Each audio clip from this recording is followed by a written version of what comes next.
welcome to your Optavia LifeBook audio. This is a great channel for you just to listen and hear the LifeBook being read to you. If you're one of our clients of Optavia, welcome. I am super glad that you're here. My name is Christy Baker and I am an independent Optavia coach, and this channel is just my gift to you. I so believe in the power of the LifeBook that I want to make it easily accessible to everyone, especially when we're out on the go. So today we get to dive into element 5, and we're going to be covering part 3, which is our social consciousness. In the last video, we talked more specifically about how to practically use the stop, challenge, choose method. So if you'd like to go back and listen to that, I think that would be ideal because we're going to be building on those concepts. And if you're going back to read it in your physical book, it's going to be on page 135. All right, let's get going. Social consciousness. Now that you've started to self-regulate and consider how you will respond when you are angry, sad, or joyful, you are in a position to learn how to be aware of other people's emotions and what's going on inside them. It's an incredibly important shift. Our connection to others can be strong, supportive, and build powerful bonds and have a dramatic effect on both our relationships and our health and well-being. When you truly reach out and seek to understand others, you will find that even those not ready to change will be more inclined to support you if they feel that their perspective is validated. The key habit of health here is to listen with the desire to understand people from their vantage point. Listening is not something that we learn or do naturally. We are much better at being transmitters of information. We talk about our point of view, our views, our world, our story. So when we seek to understand things from somebody else's world and their path, everything opens up in that relationship. How do we do a better job? When someone is talking to us, how much do you think is communicated through actual words? 7%? Our tone of voice is actually 38%, and our body language is 55%. Body posture and tone can give us powerful insight into what others are thinking, and they go a long way to avoid potential confrontation, stress, and otherwise unhealthy outcomes. This is why it's better to discuss something important in person rather than use text or emails.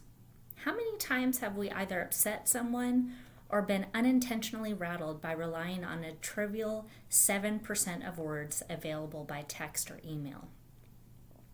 You can also listen to understand by avoiding looking at your phone or screen while people are talking. Step into somebody else's shoes and seek to understand the whole picture. Here's a little assignment for you. Make a decision to listen to what someone else is communicating until they are completely done talking.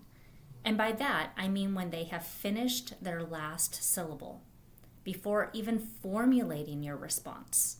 Strive to listen to understand so that you get the person that you're talking to and you can appreciate them as a fellow human being.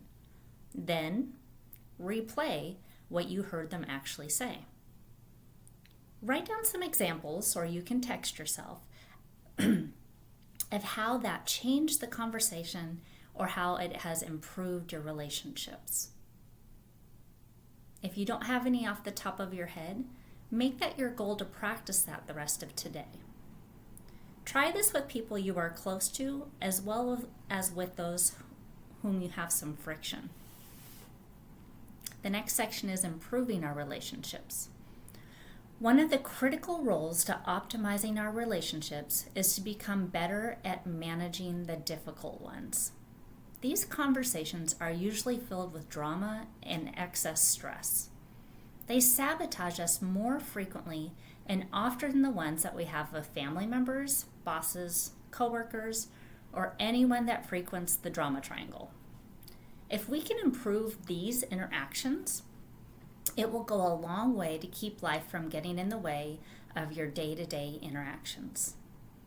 Since most of us do not handle stress well, your decision to improve your own emotional behavior and become more aware of your own emotional state of others can go a long way to improve difficult conversations. It will also help to keep the other go systems from being activated. Your decision to stay above the line and respond in a rational way to someone else's below the line behavior is a huge step in improving your daily interactions, because these connections are the key part of thriving in our work and in our play.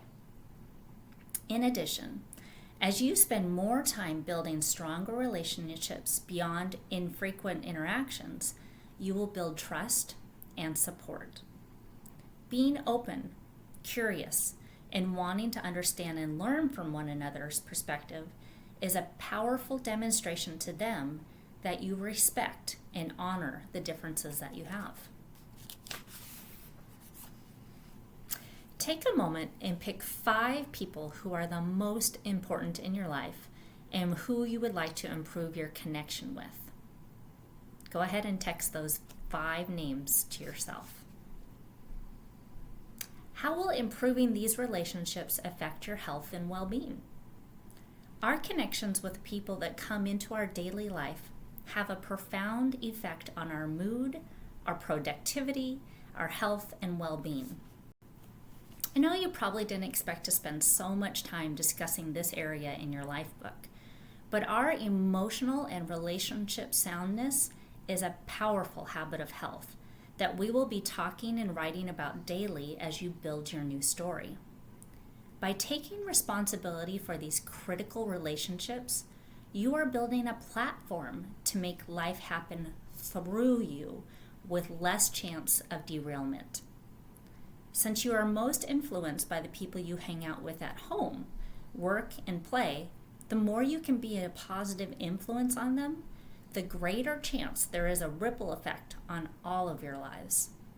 You can exercise with a friend, walk your dog with a neighbor, join a healthy living organization, or even partner with a group on the habits of health and practice installing these habits together. Take a few minutes and consider some ways that you can recruit your friends to help improve your health and well-being, and jot them down either in text or in your actual book. If you want to understand the power of relationships and the effect that they have on your life, take a look at Part 1.7 in Dr. A's Habits of Health, titled Optimizing Your Surroundings and Creating Your Microenvironment of Health. As you create your new healthy life, you should draw your friends close and move away from your accomplices. A friend is someone who will help you on your journey. An accomplice is someone who actively helps you to get in trouble. Think about the 2 differences in those 2 statements. I'd like you to think of 5 true friends that want to help you on your journey. Then think of 5 accomplices who actively help you get in trouble. Having like-minded people around you is a powerful motivator. That's why it's a good idea to preemptively stack the deck with people that can assist you on your journey to a healthier you. When managing your accomplices, make sure that when you are socializing with them, you avoid environments where they can influence your behaviors.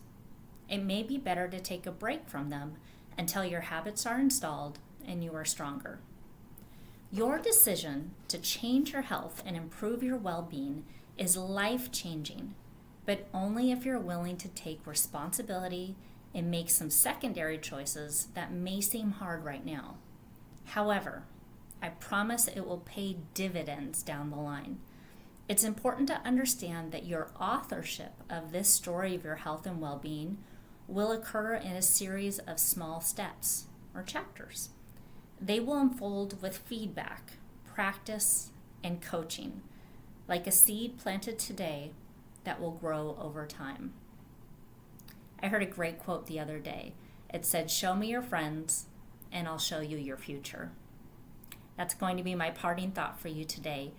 In our next video, we'll continue with part 4 of element 5. I hope you'll join us.